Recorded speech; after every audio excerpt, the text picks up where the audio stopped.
A clay tablet, almost 4,000 years old. It's a complaint letter about bad copper, written by an actual, specific, annoyed human being who did not want the whole city knowing his business partner had ripped him off. That tablet is sitting in the British Museum right now, and it's proof of something people assume is completely modern: privacy. The urge to keep something just between you and one other person, not because you're hiding a crime, just because it's yours. So did that instinct show up with locks and diaries and phone passcodes? Or did the woman engraving a piece of ochre by a fire 75,000 years ago already feel it too? Let's actually go find out, because the answer starts before your species could even properly talk. Go back about 6 million years, to right around where the human lineage split from chimpanzees. Watch wild chimps today, and something uncomfortably familiar shows up. A chimp finds food. A dominant male is nearby. So the chimp quietly hides it and eats it later somewhere else. A chimp fakes total disinterest in a potential mate, while a rival is watching, then circles back the moment the rival looks away. Researchers who study primate behavior call this tactical deception, deliberate concealment, performed indifference, on purpose. That means the urge to hide something from someone specific is older than language itself.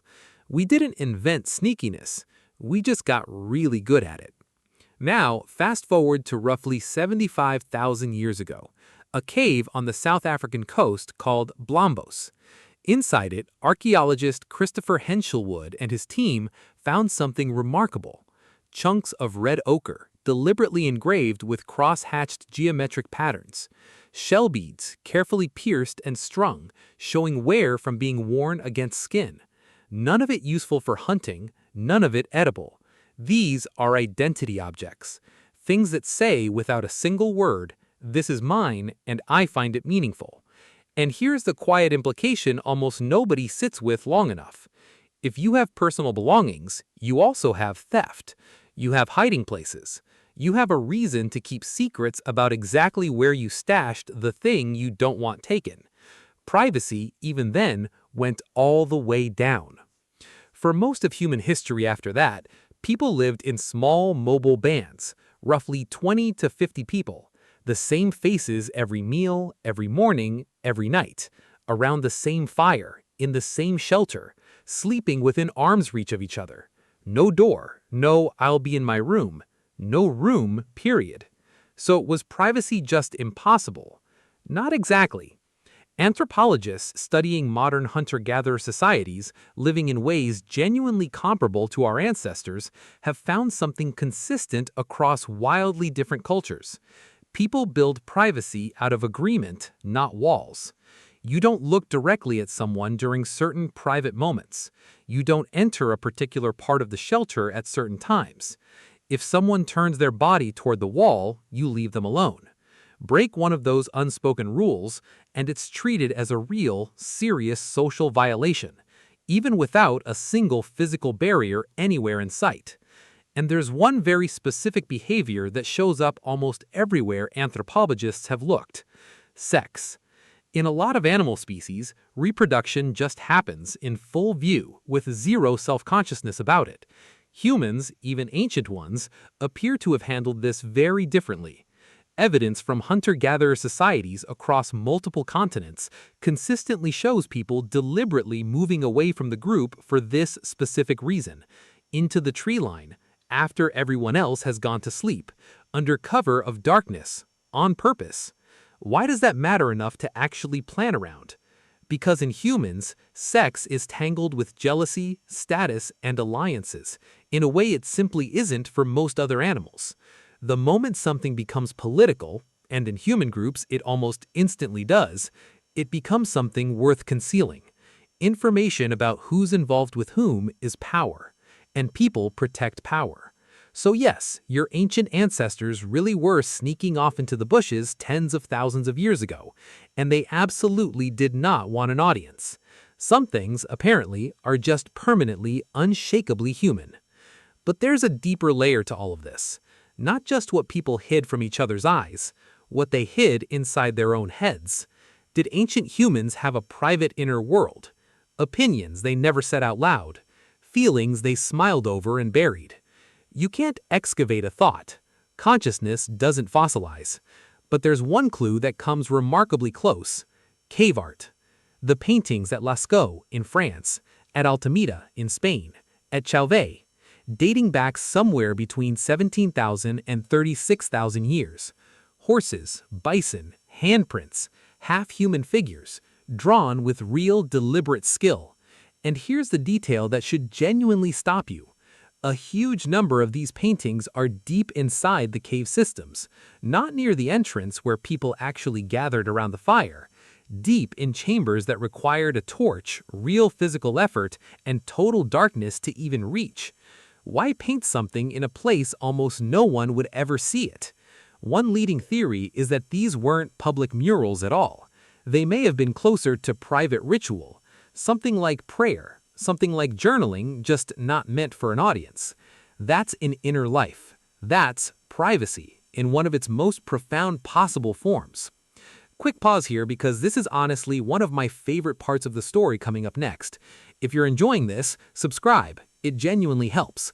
Okay, back to the caves, sort of, because we're about to leave them for good. Jump forward now to around 10,000 years ago, the Neolithic Revolution. Humans start farming, settlements become permanent, and architecture starts doing something new. It starts having intent. In what's now Turkey, there's a Neolithic settlement called Çatalhöyük, dating back to roughly 7500 BCE. Thousands of people packed into one of the earliest proto-cities on Earth, and archaeologists noticed something immediately strange about it. The houses have no doors at street level, none at all. You enter through a hole in the roof, climbing down a wooden ladder straight into the main room. And in 2025, archaeologists actually recovered one of those original ladders, still intact, sealed under plaster for roughly 8,500 years. Physical proof, not just theory, that this is exactly how people got in and out. Every single home, completely sealed from the ground. To enter uninvited, someone has to physically come down through your ceiling. That's not an accident of engineering. That's a society with an already fierce, very deliberate idea of the home as a protected, private space. 9,500 years ago, before writing, before cities as you'd recognize them, already the idea that your home is yours and entry requires permission. Which brings us back to that clay tablet from the very start of this video.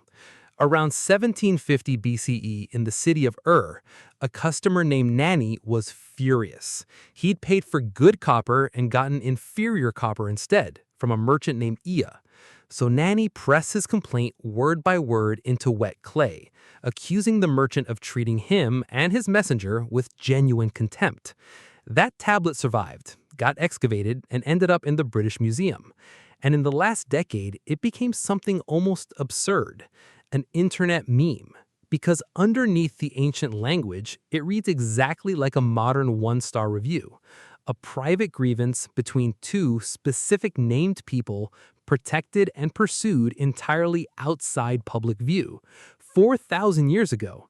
And it wasn't unique. Egyptian workers building the Valley of the Kings left behind thousands of personal notes scratched onto cheap, broken pottery, complaints about coworkers, notes about affairs, medical problems people clearly didn't want the whole village discussing, arguments about borrowed tools that never got returned.